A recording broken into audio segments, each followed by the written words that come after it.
Minister Bogovič, ob čestitkam današnjim nagrajencem pa tudi Gospodarski zbornici Slovenije za njihovo promocijo ste posebej izpostavili zavedanje, kako pomembno je, da kupujemo in jemo slovenske izdelke. Zagotovo je to zavest potrebno zgraditi. Vesel sem, da po mojem opažanju se ta zavest gradi in da se Slovenci iz leta v leto bolj zavedamo, kako pomembno je, da predelamo večino svoje hrane doma in da je ta hrana tudi čim više kakovosti.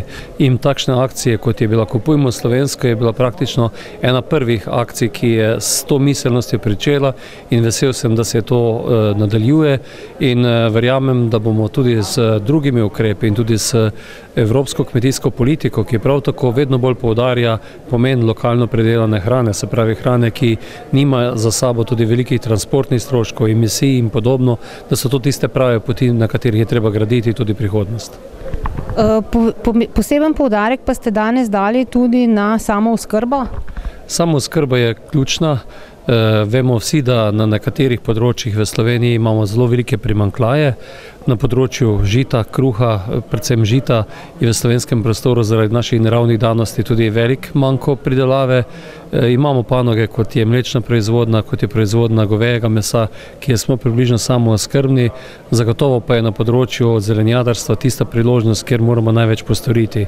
In ta varnost na področju hrane, se pravi prehranska varnost, je vedno bolj poudarjena kot ena od 3 ključnih varnosti. Ob vojaški varnosti, energetski varnosti igra enako pomembno vlogo tudi prehranska varnost. In osnova prehranske varnosti je samooskrba, se pravi, da čim več hrane pridelamo v Sloveniji.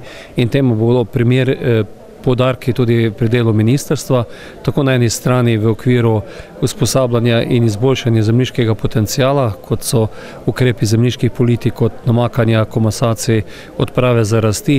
Na drugi strani pa mislim, da moramo tudi v kontekstu samooskrbe še veliko narediti tudi na boljši organiziranosti v Sloveniji, tako med samimi kmeti, proizvajalci hrane, pridelovalci, se pravi, spostaviti na višji nivo zadružni sistem, na drugi strani pa tudi ta sistem krepko povezati z živilsko-predelovalno industrijo in trgovino in tu zgraditi nek vzajemen odnos, kjer si bomo tudi ta kos kruha pravično razdelili.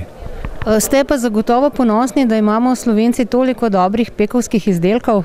Zagotovo, kruh je naša osnovna hrana in prav vesel sem, in to, kar je bilo tudi danes izraženo, da smo ob tako velikem številu teh velikih priznanj hkrati tudi vsi ugotavljali, da se iz leta v leto kvalitetni nivo in pa tudi širina ponudbe kruha v Sloveniji iz leta v leto izboljšuje. Tako da iskrene čestitke vsem, ki delajo na tem, in verjamem, da nas bodo razvajali tudi v prihodnje.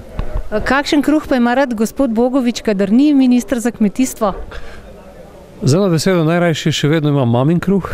Rad grem tam, kjer sem odraščal in kjer je pečen v krušni peči in ga sama speče, prav tako je tudi tista pšenica predelana na polju doma in v enem od slovenskih mlinov tudi zmleta. Tako da recimo, da izberem najprej ta kruh.